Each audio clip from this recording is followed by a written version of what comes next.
That's right, to all our guests, ladies and gentlemen, we will be starting our next session in just about 5 minutes from now. And as you can see the slide on the stage, the topic is the rise of Muslim hospitality tourism. It's our hybrid forum brought to you by Tin Media, starting in just a few minutes from now. If you'd like to join us, please take your seats in front of the main stage and get ready to find out some new information, fresh insights from our speakers here today.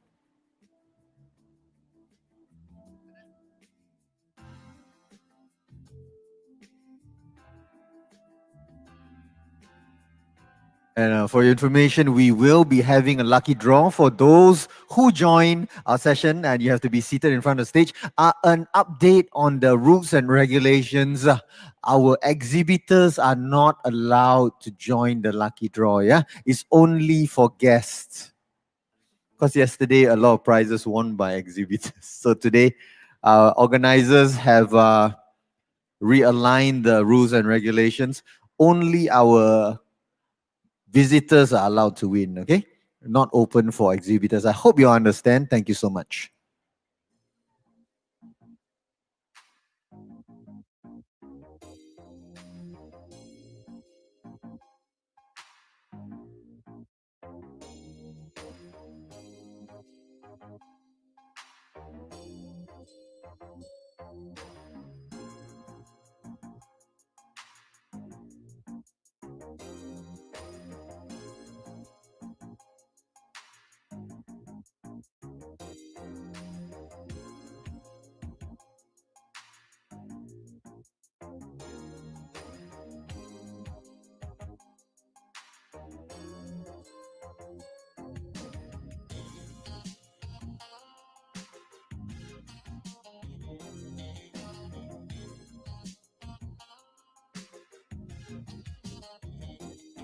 And as we promised you, ladies and gentlemen, we'd like to start our next session, the hybrid forum on the stage.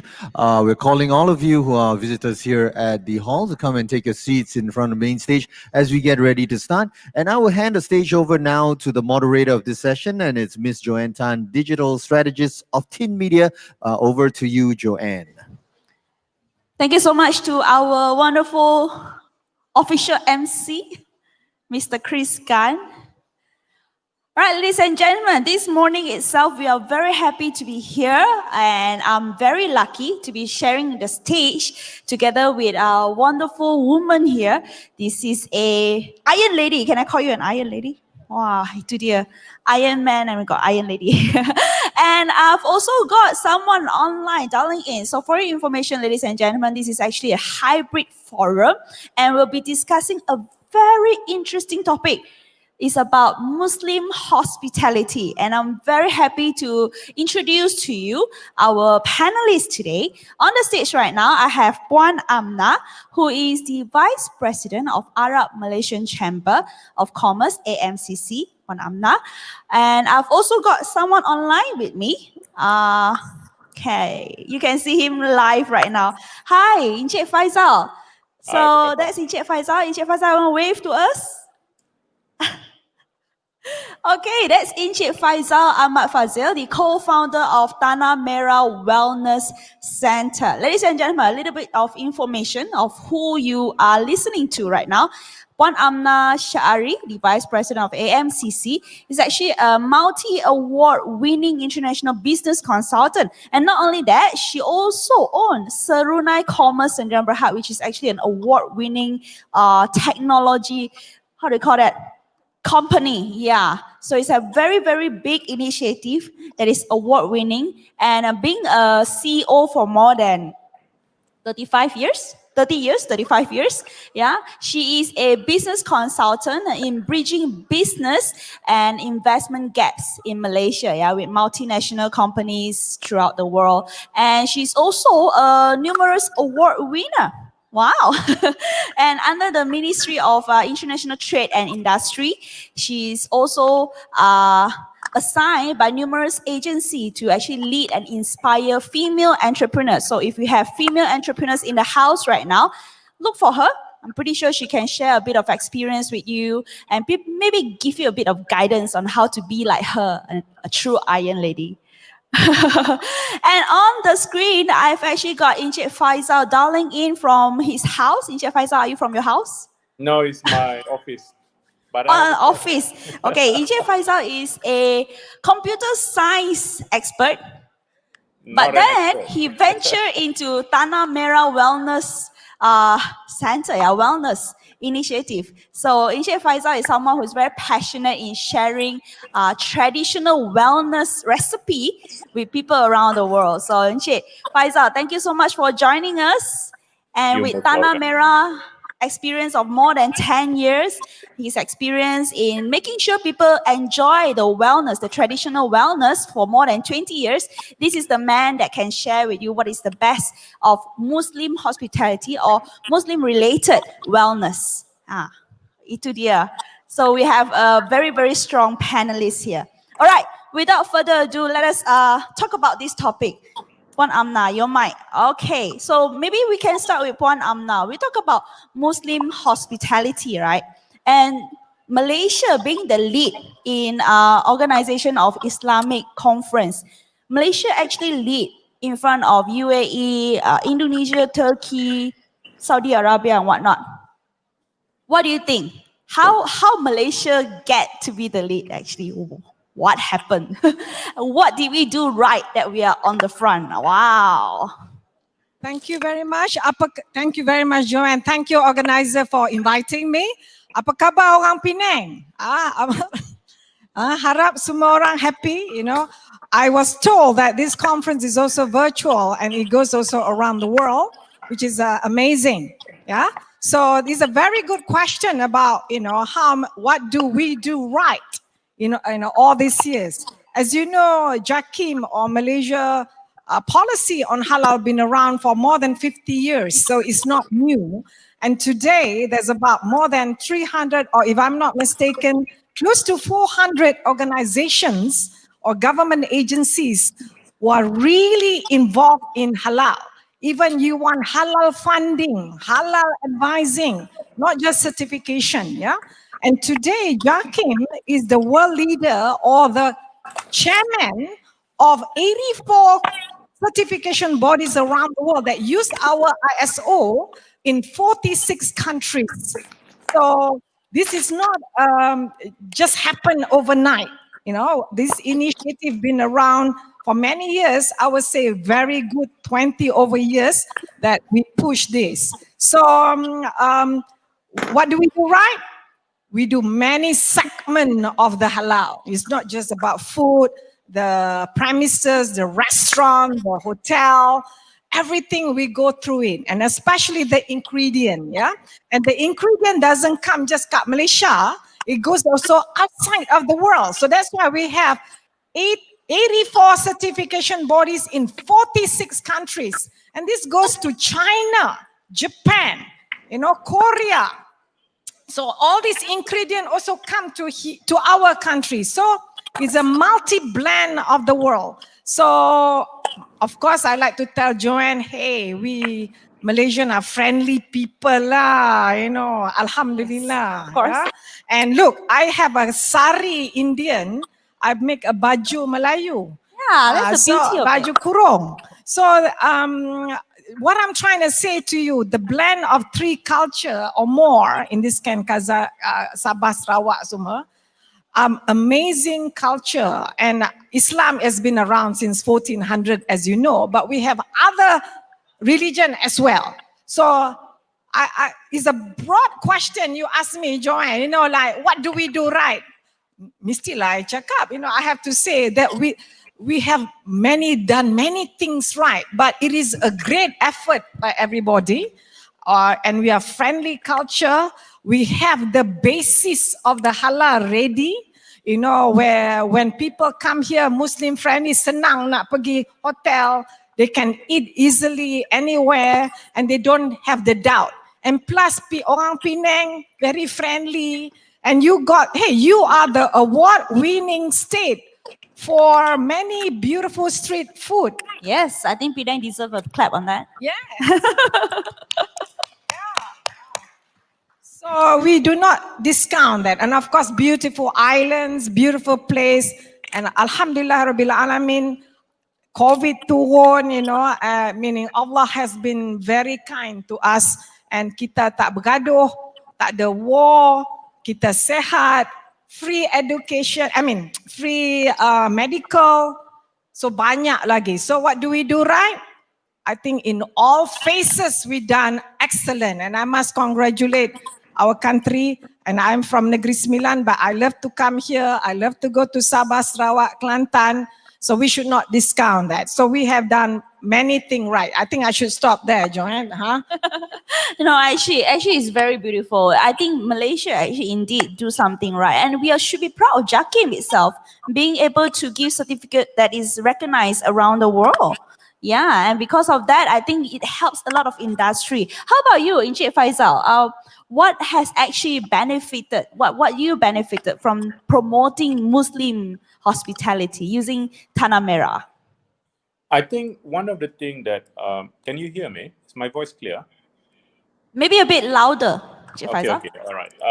I think one of the things that we sometimes tend to forget is that when it comes to Muslim hospitality, it should not be limited only to Muslims. You know, like for example, when you have an open house, like during Hari Raya, my open house anyway, is an open house for everybody. There's so, but the Malay, Chinese, Japanese, Indian, we don't care. It is about us highlighting our culture. And the Muslim culture is very, very interesting because it's very eclectic. We're talking about culture they're Muslim from China to India to the north, to the south, in the UK, virtually every part of the world will have their own Muslim culture.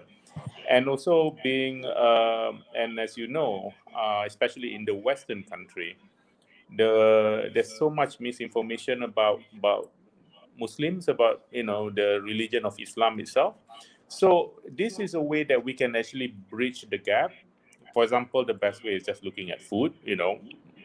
There's no such thing as a standard Muslim food. As long as it's halal, it can go from Chinese halal food, Indian halal food, and all that. So I think one of the things that we need to do is actually focus on our culture, and by chance that we are also Muslim at the same time. So, and in regard to Tanamera, when we started doing our products, Tanamera product, we focus a lot on our product being natural, and then being tropical, being eco-friendly, and all the stuff things. And halal was never in the master plan because we were targeting a lot more in the European country. But as time goes by, then by virtue of us being Muslim, of course, that everything we do is halal, and we apply to halal JAKIM and all that. But I think as time goes by, I think people started asking whether, is your product halal? And the people that are asking, like for example, Japanese love halal product, and they're not interested in being Muslim. They just love halal product because to them, halal is actually equals to being clean, being proper, you know, and that's how we actually. One of our advantage when we started exporting to Japan is that our product is halal, and it's quite fascinating now. It's like, you know, halal also is considered as a standard, so that does give us an advantage. But I think it is only just the beginning. I think we must also actually focus a lot more on giving information out to the non-Muslim, because a lot of Muslim already understand what halal is all about and all that. But I think we must never stop there. I think this is a good time with the internet and all that to actually spread as much information about the positive side of the Islamic religion. So, and I think we can see there's a lot of things are changing. So we should not stop there. So that does help us a lot when it comes to like country like Japan and all that. Yeah. I think you actually make a very good point. In fact, I was actually corrected when I gave a call to Puan Amnah yesterday just to check on her concept of Muslim hospitality. And she actually corrected me this way, that Muslim hospitality is not just about halal, but being halal is being clean, being safe. So thank you for that, pointing that out. And I think we should really ask about that question, because many people has the misconception that Muslim hospitality is regarding halal and halal only. What is that actually?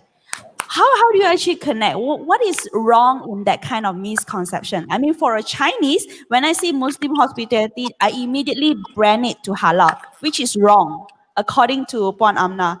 So correct me again, Puan Amnah. And maybe you can share that with our audience online. Right, I guess the question is directed to me now. So, halal means hygienic, wholesome, clean, safe. Yeah. In Islam, halalan toiban. That means we want it to be safe. We want it to be good for the Muslim. But then it's not only for Muslim. Yeah. Untuk semua orang. For like the everybody. Japanese. Yes, the Japanese. And for example, if you have cosmetic and drugs, you must have GMP and HACCP before you have the halal. Tak ada GMP, you cannot have halal. So this is another step. Halal ni, concept halal, the concept of halal is very high. And what I'm trying to say is that halal travel, halal hospitality, yes, you said misconception. I do not want people to takut Islam. I'm sorry. You know, Islam is a friendly religion, peaceful religion. Alhamdulillah, we don't even in the era of Nabi Muhammad sallallahu alaihi wasallam, you know, our prophet.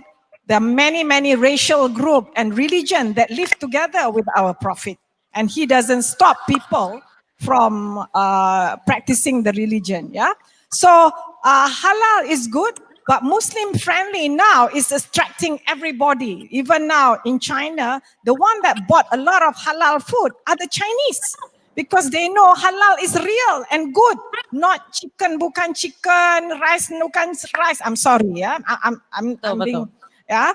So what I'm trying to say is that so they know halal is associated with cleanliness and good.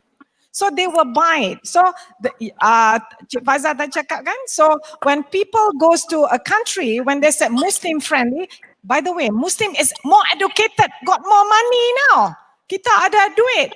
The young generation is very particular and more educated through digital. What they eat, you know, berapa calorie, you know, how it's processed and so on and so forth. Even in Verify Halal app, which I promoted through Serunai, almost all of the viewers from 150 countries are 18 years old to 34 years old. So Muslim are friendlier, are more educated, ada duit. And orang lain pun, the other people also from Japanese, Croatia, European, they love the concept that they also, the moment you have a Muslim friendly halal food, they drove, dia pun nak makan, dia pun nak pergi. That's how I see it, because I just interviewed recently the Croatia ambassador. They are almost 99% Christian, but they have decided to have a certification body, JAKIM, in Croatia, and they have a Muslim minister sit in the parliament to advise how to benefit the country. and they have imposed halal restaurant also. And because of that, they said they have increased 30 to 40% of their tourism. And they are Christian country because they want the Muslim to come to Croatia. So that is a good example of Muslim hospitality. Orang yang bukan Islam pun, negara Kristian. Love it. Correct. That's all I want to say, Joanne. Go ahead. Yes. I think I should not tell. No. Go ahead. I think it's true. It's true that people are starting to love and starting to understand this concept of Muslim hospitality, and people are trying to adapt that into their business nowadays, right? Yeah, all over the world, especially Croatia, right? Yes. Well, in conclusion, I think I give Encik Faisal also the opportunity to talk. Meaning now, if you look at the 46 countries that JAKIM ada, South Africa, ada 3 certification body, China, Australia, 5 certification body, Japan, 7 certification body that we recognize. So what I'm trying to say is that all these non-Muslim countries are embracing halal. They want their people to buat halal food supaya, yes, kita pun datang orang Islam, but the truth is clean, hygienic and wholesome. Apa salahnya if everybody embrace this, in my opinion? Cik Faisal maybe want to comment lah. Cik Faisal, how do you actually benefit from this kind of idea, this kind of concept?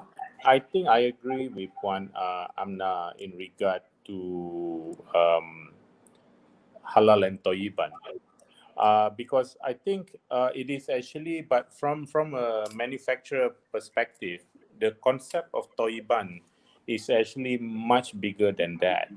And that's the beauty about the halal concept. Right now, I think we are a bit obsessed about the ingredient, and being Malays, Malays are very scared of babi, anything that have a porcine byproducts and all that, they're terrified of it. But halal and toyiban cannot be separated. This is really, really important. So toyiban is also the intention in doing business. I give you a good example. If you are selling product, basically like if you're selling a product like this, and the halal part is that there is nothing that is not permissible. Like for example, animal byproducts, or example, adulteration and all that. But then I'm selling this and I know the product doesn't work, but I'm just selling it because I use a lot of marketing. That means my intention is already wrong. My toyiban is already wrong. So if I want to get into the market, I start bribing people.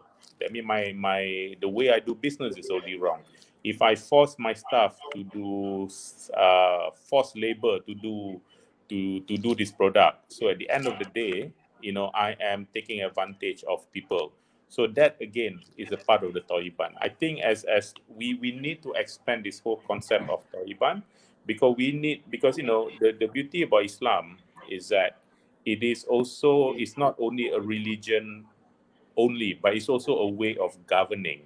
So we have to blend it in such a way that we can show Islam in a bigger way. So we know if that company is halal certifiable, that means they also are very honest. They also don't pay bribe. This is ethical standard, which is sometimes I find a bit lacking in our product, because we've seen a lot of product that basically do not have animal byproduct, but at the same time they put a lot of adulterants inside. As you can see, like whitening product have mercury, have hydroquinone, tongkat ali have tadalafil, sildenafil, all these illegal product. And unfortunately, people are still don't consider this as haram. They just look at it like, as long as no porcine byproduct, then it should be okay. So we also as Muslim, I think we have to change our mindset when we look at what halal is all about. So you have to be halal and toyiban. So you have to combine it, because by right, this is what Rasulullah would want.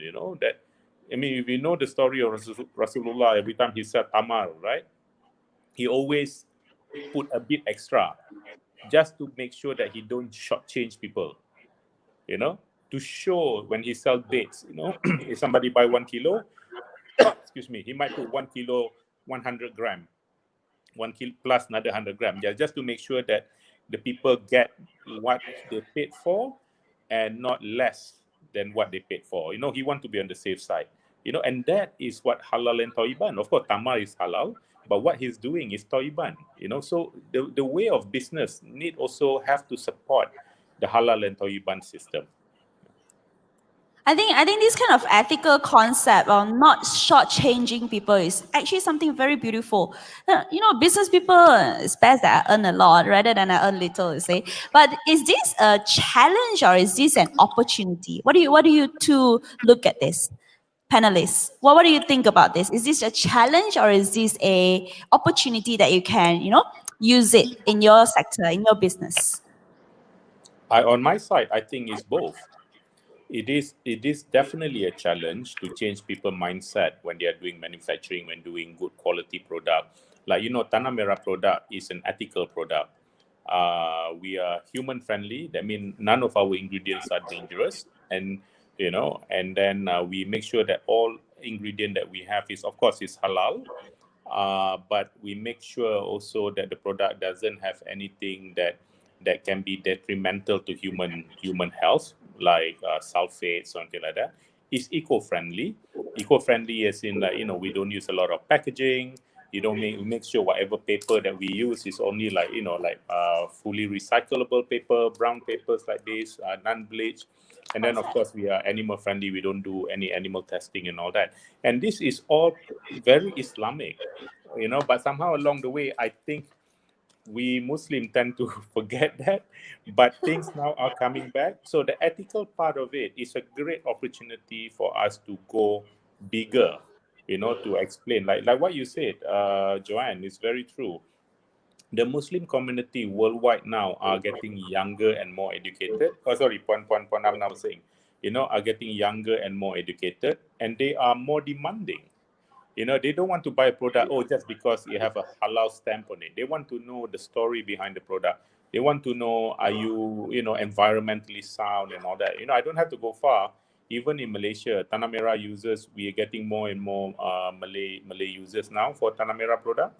And, and they're asking difficult questions, which is good because that means they are aware. And we being a company that focus on giving out information as much as possible, we turn that to our advantage. So I think, being transparent is very, very important. So we must share as much information as possible. There's no such thing as secret recipe anymore, not nowadays. Very much of a win-win situation. Everybody learn together. Puan Amnah. Yes, I share the same view. Yes, good opportunity, but lots of challenges as well. Because Muslim hospitality goes to everybody in the world. And of course, halal goes everywhere in the world. Believe it or not, when we look at all the world survey, 85% of all the world producer of halal are the non-Muslim, not the Muslim. Yes. Right? So this is a... Encik Faisal agree on that. Because that's mean they believe in halal, but unfortunately, there's also normal, doesn't mean religion or racial group.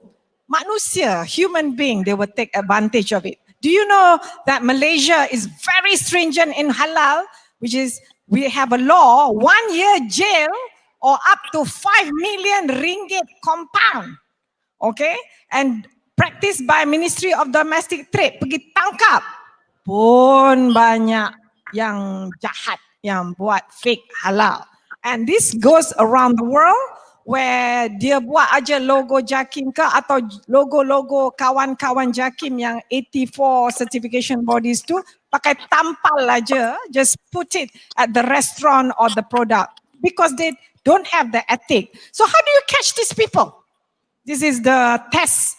So yes, we are encouraging, which is good, but at the same time, people taking advantage or do fake thing. And also this will give bad name to the certification body, give bad name to JAKIM and many more. So this is where part of my job, minta maaf, I'm just talking about Serunai, We do full traceability of the product through the digital chain, and also through, you can check all the product through Verify Halal app. It's live now with 12 certification bodies, including Indonesia. Indonesia is coming more and more. So we know real time halal, yeah? So we can actually know how Yes, true is that. because halal is not forever, yeah? Because there's ISO in that. Separuh certification body give 1 year, separuh certification body like Jakin give 2 years to 3 years, depending whether you are in white list or not. So if it's not forever, you may have the halal today, then tomorrow your hotel is not, or your product no longer halal, but you still use the logo. And you tukar the ingredient to the non-permissible, for example. This is where the ethical issue comes from, like what Encik Faisal said. So in conclusion, banyak masalah, but we also serunai, we work with Interpol, we work with all the Interpol around the world in order to tangkap orang ni and protect yang 84 certificate logo ni, insyaAllah. I'm not saying, but normal. Kalau tidak, tak ada police, right? If not, you will not have police. Go ahead, dear Joanne. That's true. That's true. So let me just remind you there, we are actually live on Teen Media Facebook, as well as Whole Penang Facebook. So Encik Amnah, that is our camera over there. I want to say hi over there. So the reason why we are looking here is because we can actually see Encik Faisal from here, but Encik Faisal sees us from there. So Encik Faisal. Okay, so for those of you who are viewing online right now on Facebook Live, thank you so much for joining us in Teen Media, as well as for those of you who join us in Whole Penang 2020 Facebook. Thank you for joining us. Make sure you share this with all your friends and let everybody benefit on this topic itself. So right now we are actually discussing about a very fun topic to me. To me, it's very interesting topic, you see, the rise of Muslim hospitality. All right. So this kind of topic itself for a non-Muslim, to me, I did a lot of research and I'm very concerned on how I can benefit from that. So maybe our panelists over here, Puan Amnah and Encik Faisal from Tanamera, can share with us, in your opinion, what are the new trends and opportunities like halal airline ke, kita ada Islamic village tourism ke, ada Islamic cruise ke? Is that a new opportunity that people can venture in? I mean, we are very sure we have a lot of viewers who wants to learn and see what kind of opportunities that they can adapt to in terms of Muslim hospitality. What are the new trend in your terms? Maybe in that sense, Cik Faisal suddenly think you got a new idea of new business, you see. Any new trend, Faisal, you want to share with us your secrets? I think we have to be very careful here, not to dilute what halal and toiban means, because what happened now is like people are jumping into the bandwagon, they're halal this, halal that. People were talking about halal car. Sometimes it is getting a bit ridiculous. I think we have to link halal with things that you are able to quantitative, and qualitative, quantify and qualify, how you're going to manage it. I don't like the whole idea where people start claiming halal everything, because then like what Puan Amnah said, then then it dilute what halal means. But saying that, as a manufacturer, I also don't agree on us being overtly too protective or overtly too controlling, which is one of the biggest issue that we have even with Jakim sometimes. When the principle of halal, which is everything is halal until proving haram, now is becoming the other way around. Everything is suspect until proven halal. And it become less and less industry friendly as a manufacturer. That's why you can see most of the halal brand in Malaysia are non-Muslim brand, because they just need to convince to the Malays, to the Muslim, that their product is halal for them to take. But because it's becoming so difficult that a lot of the Muslim, especially smaller Muslim brand, don't even want to bother. Just that's why they rather put the word Keluaran Bumi Putra instead of halal by JAKIM. So I think JAKIM also have to play a role, as in like making it easier and allow people to actually take it one step and then improve. It's an educational level, and then improve to the next step, to the next step, to the next step. Not like coming in like very high and mighty, say, oh, we are the best in the world. And that is some of the issue that I have sometimes, even dealing with the regulatory body and all that, where we actually had some auditors basically assuming the worst thing that can happen in our manufacturing and use that as a reason to reject us, when which after like beratus halal certified, I think you should look at it like as like on the best thing that can happen. So it's become the other way around. So I think opportunities are always there. I love the whole concept, like maybe a halal spa, which I know there was a professor that's working on it, and halal spa have a very big potential, especially because if you're going to do like all women spa, especially for ladies, Tanamera have some spas, and we do mostly all ladies spa, because a lot of women, even though they are Muslim or non-Muslim, they don't like the idea of going to a spa and there are men there. So especially It's about being safe. Yeah, it's about being safe and Yes. being modest, being comfortable. It's not about only to buka the tudung or something like that. But we have all these spas that non-Muslim goes to because they feel so comfortable. There are no men to look at them or kacau them or anything like that. Even I, like one of my spa, I've never been there. Only been there once, and we had to close the spa because we were so strict in not allowing men to come in. And it's limited to Muslim only. So these are opportunity that I think we can look into. When it comes to anything, it's a halal services, halal tourism, and all that. Right. Amnah. Yes. There's my comment on the overzealous of some people, terlalu-lalu nak buat, nak terlalu-lalu halal. I don't, you cakap my opinion, so my opinion. Your opinion, yes, your opinion. So my opinion, I don't really favor the really too zealous semua nak keterlaluan, because in all the 84 certification bodies that we work with, ada yang halal aircon, halal walk. Ayo, I respect the decision of the certification body because I'm not the auditor. But I think you nuts, so some people may, but maybe it's very niche, yeah. But for me, we human being, how many billion here, we want to go to the planet and we want to live happily on earth, Allah Karim, and you said opportunity, new trend, Islamic village, apa salahnya kalau ada not just kalau ada opportunity atau ada the tourists, why not? But then what else that you're going to offer? Because now, with the change of economy, now COVID, and now digital is important.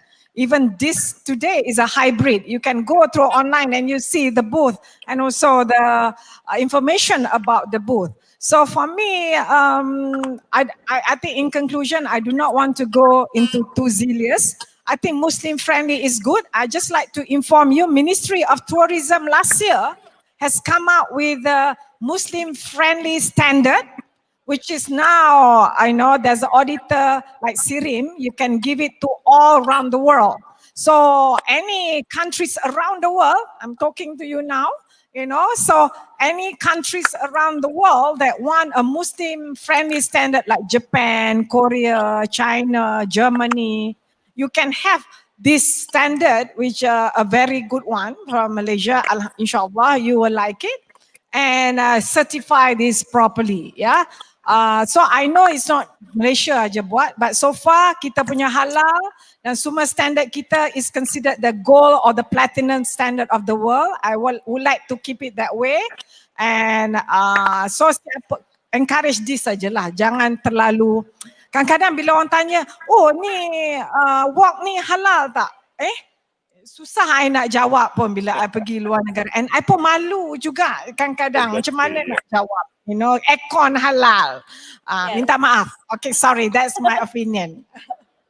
Okay, for information of our audience, for those of you who are really interested to know more about what Puan Amnah just said, you can actually look for it in the Muslim-friendly hospitality standard, right? MFHS. You can just Google for it, okay? It's actually a new draft that the Islamic Ministry of Tourism actually come up with this kind of standard, and it's adaptable throughout the world. So for those viewers who are online right now, no matter where you are, go online and search for MFHS, okay, Muslim Friendly Hospitality Standard, and you can get more information on how to actually promote yourself to become more Muslim friendly, right?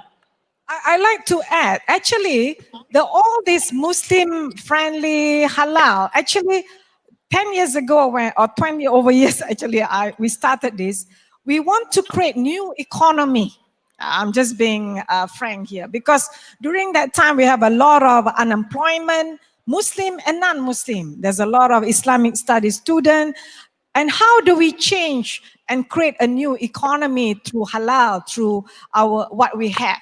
So what we're creating 20 years ago in sipping all the information to all the ministries ni, because kita create auditor, halal executive, you know, and so forth. This promote jobs, inshallah promote jobs around the world as well. So today, after 4 years, we Malaysia have more than, I think, 6,000 plus or 7,000 halal executive. Yet, kat Malaysia ada 14,000 halal companies, 14,000 halal companies alone. So, that means the halal executive is in demand. Job opportunities. Correct. Yes. And in fact, they had to moonlight, you know, because ramai orang nak dia. Nak belajar kan? Belajar. Yes. Orang nak, because it's needed. Yes. Halal executive. So, for me, job is good. Orang ada makan, got food is good. So for me, this is a good win-win for Ummah, win for Muslim and non-Muslim. You know, happiness and toiban, clean for everybody. Inshallah, we live and not fighting, you know. So looking at this during this time itself, during this pandemic itself, maybe you have a point out a very good suggestion. You know, people can actually go online to learn more about this and think of a way that you can venture into being a leader, being an educator in this kind of field. All right. We come back to Encik Faisal. During this pandemic time, many people keep on asking about, you know, these bad times and everything. Encik Faisal, in your business, in your industry, how do you think we are adapting to the new normal? I mean, are you okay? How do these business like yours actually stay afloat during this pandemic time? Well, I think for retail worldwide is affected. And it is a tough time for us, a tough time for everybody. You know, service industry, hotel, travel industry, it's a tough time for everybody. But I think there are certain things that we can do, which we are also initiating a bit very, very soon. It's actually to focus our buying capability. Malaysia, we are luckier than most because we do have not too bad local economy. Our local economy is okay. We have good purchasing powers. So I think one of the things that we need to do is actually to divert, and you can already see that's happening because you know, a lot of Malaysian love to travel. You know, I think we are one of the country with one of the highest percentage of passport holder in the world. You know, almost everybody have a passport. If you meet somebody who don't have a passport, you look at them like, are you serious? You don't have a passport? Because it's so rare. So, you know, and because a lot of people cannot travel outside, the money is still here. So you realize that a lot of the local resort, you know, like Four Seasons, even we were in Sunway, we were working on project with Sunway and all that, you know, it's quite well filled up. Especially, of course, you have to do things. You have to do offers and all that. You have to attract the attention. You know, at the moment, what we just need to do is work together as Malaysian to support each other. You know, like for to support the food industry. I mean, no offense, you know, I don't see why you should go and support an international chain when you can support a local chain. Or like in my case, why would you spend so much money buying imported product when you can support Malaysian brand? You know, like our case, because our quality is world class. We are better than a lot of the imported product when it comes to our natural product. Our product become to the safety and all that. We are nothing to be embarrassed. You know, we have a lot to shout about, and you know, being Malaysian, we must be very, very proud of what we have. So I think for us to survive the rest of the year, now it's like, you know, just to survive for the rest of the year, we also have to divert. Even for me, I've always been a big supporter of local brand. You know, I would rather take kopitiam than going to a Starbucks or something like that. I don't even like Starbucks coffee. You rarely will see me in Starbucks coffee, but you know, you will see me in kopitiam like Papa Rich and all this stuff, you know. And I'm a very big proponent of Malaysian brand. Because we always push the idea that Malaysian brand is as good or even better than any international brand. So I think as Malaysian, it is tough. Well, not talking about Malaysian, the whole world it is a tough time for everybody. But I think we can survive, especially if we work together. You know, we have a lot of friends in the hotel lines and all that, and they're all saying, "Oh my God, my hotel is doing so well." Maybe they don't make as much money per person like before, but the thing is that, you know, as long as you can cover your costs, your billing and all that, you have to be very innovative. You know, you just go to Sunway Lagoon Resort, you see they punya tempat makan tu, they're doing so many things and it's so exciting. And every weekend when we go, it's packed. People love the fact that, you know, you're supporting something that is Malaysian. We have to change our mentality for us to survive. We have to go on this together. We are very happy to actually talking to someone who is very proud of his culture, his root itself.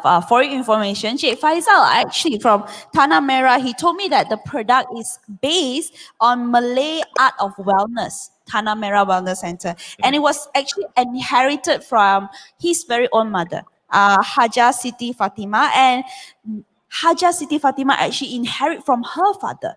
So it's actually an inheritance kind of wellness that he is actually sharing to the world. Thank you so much for that, Encik Faisal. Actually, you actually make people realize how important our root is and how to be proud of our culture. And being said that, I think Puan Amnah would like to share on how your Serunai, your commerce is actually helping these kind of businesses to go worldwide and let people know more about Muslim concern, you see.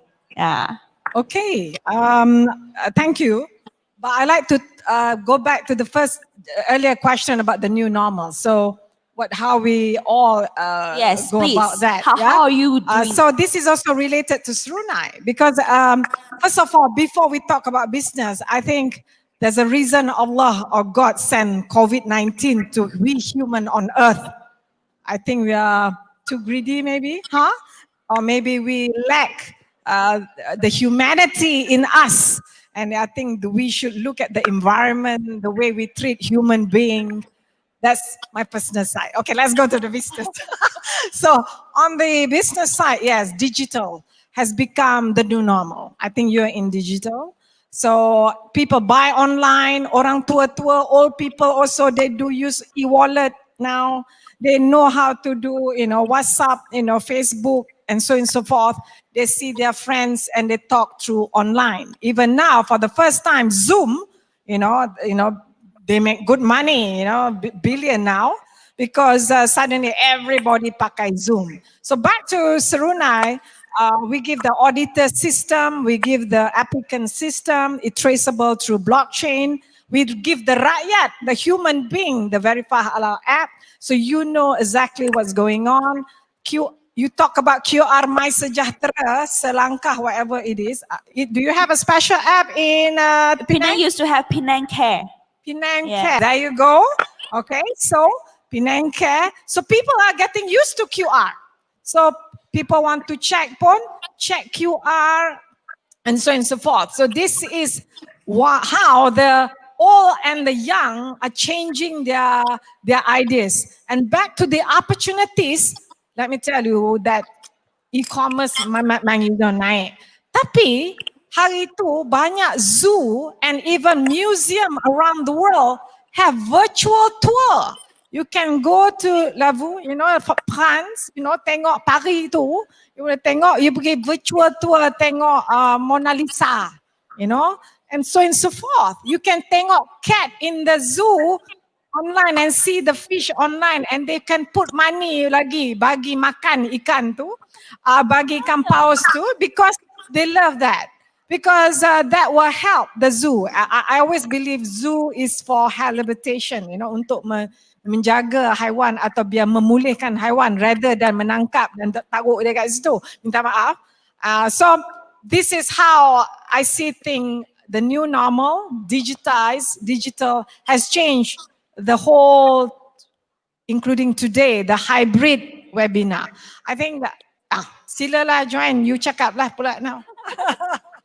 I think we're all cool. We're very cool actually. Many people are watching this and they are actually giving us very good comments. So one of it actually, someone actually texted me and asked me about this. So what is your? We were coming to the ends. I think I want two panelists to actually tell me about this. What are your message to Muslim tourism community who are watching right now? You see, you're live right now, and we're talking about worldwide. We're not talking about just Malaysia. So, Team Media actually have a worldwide coverage. So, if we are talking about Muslim tourism community, it's all over the world. Okay, share with us what is your message to this industry player or people who would like to venture or entrepreneurs. What is your advice? What are your message, Encik Faisal? I think the best advice I can give is that not to hide, you know, your culture, not to be Be proud. embarrassed. Yeah, be proud of what you have, you know, because the beauty about Islamic culture is that it's so varied, you know. You can actually, there's so many. It's like, you know, South African Islamic culture, very strong with the Malay root. The Chinese Islamic culture, you know, they're very Chinese, but they're also Muslim. And that's the beauty that we have as a culture, you know. And I think we have to share. We have to tell people about it. We have to be very proud about it. Support each other, you know. And you know, I love it. I just absolutely love the variety of Muslim that I met along the world, you know, from Nigeria to the Middle East, and it is just so beautiful. And there is some certain things that I remember when I went to Austria. I have a very close friend. He's like my brother in Austria, and we were just walking, and then he met his colleague. His colleague is actually a Muslim, but working in Austria. He's working in Schindler, the lift people. And then when I met he just was talking to his colleague. We were in the supermarket, and then when I immediately saw when he was introduced to this colleague, I immediately know that he's a Muslim. So I said, "Salaam alaikum." And then this guy was so taken back because he didn't expect me to be a Muslim, so I don't look like typical Muslim. I don't know if there's such a thing as typical Muslim.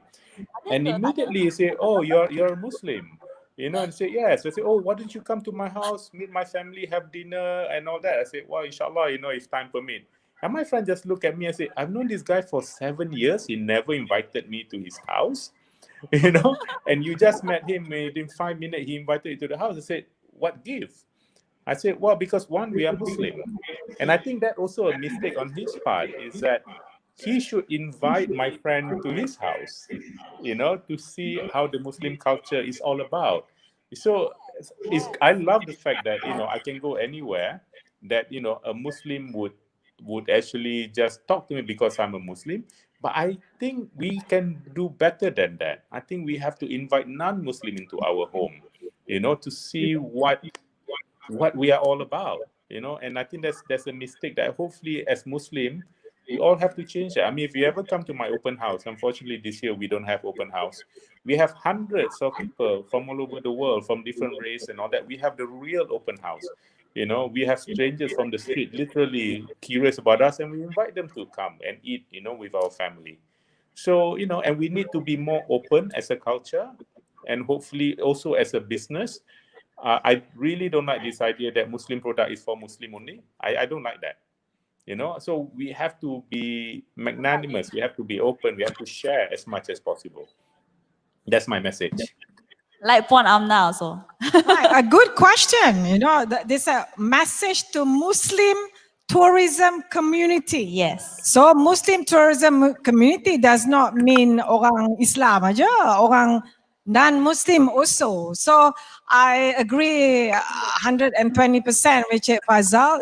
We are unique. If you go to the masjid dekat sini or mosque, and if you go to in Spain, Malaga, or you go to China mosque, there are different architecture because they embrace the local content or the local art of that particular states. So in this case, you have to blend it together. But I don't want to stress too much. I think to improve Muslim tourism, as we discussed earlier, if you're friendly, people will come to your country.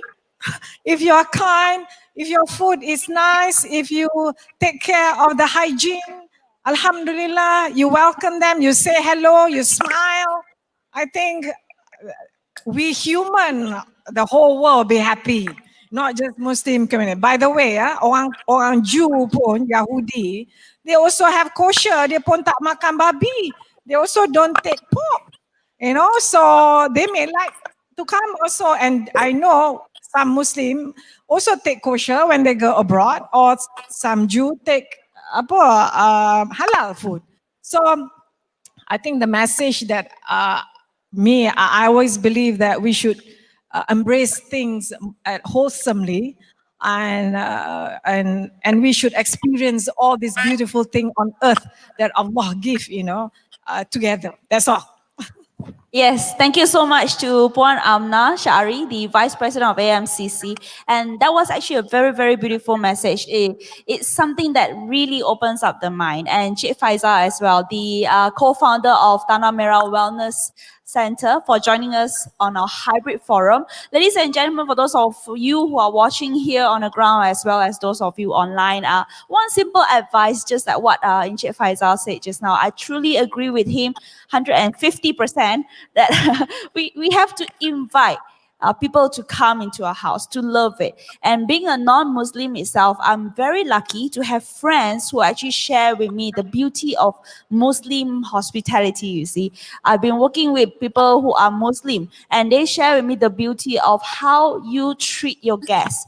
And it's not just about the Sharia law and all those things. I actually learned all those. I know all those. So it's all about the concept of being an open mind. So if you're a non-Muslim, be open and learn more about the culture, about the beauty of Muslim hospitality. Is that right? Agree? Yep. Agree? Yeah. All right, I've got two panelists agreeing me on this. Thank you so much for joining us right now. That's all we have for you for our hybrid forum on the rise of Muslim hospitality. For those of you who are watching, thank you, Puan Amnah. Thank you very much to Encik Faisal. Yeah, thank you very much. Thank you for joining Have a us. good day. Be safe. Assalamualaikum. Yes. Thank you. Thank you all. Thank you. Thank you for. Okay, for your information, ladies and gentlemen, we actually have a online prize that is ongoing right now. I'm going to flash out the competition. Okay, that's the pink color competition that we have. For all viewers at home, okay, and if you're on ground, go to your Facebook right now. Just click on your Facebook.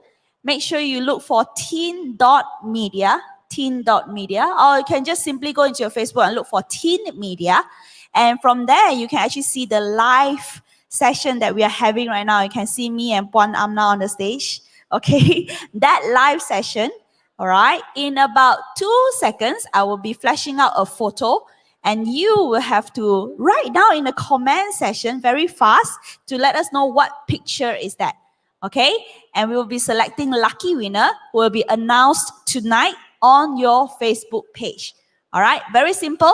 Just go into the comment section and comment what picture is that. All right, just give us the answer, and we will announce the winner in Teen Media Facebook tonight. Okay, if everyone's ready, in 10 seconds, the photo will flash out. All right, 3, 2, 1, go.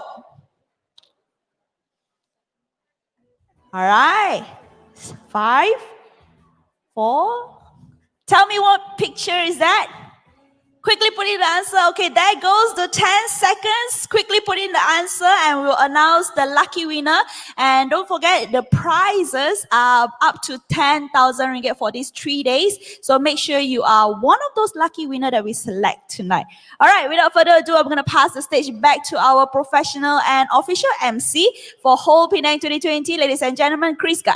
Okay, thank you, Joanne, and thank you to our speakers, both here in the hall as well as online, yeah?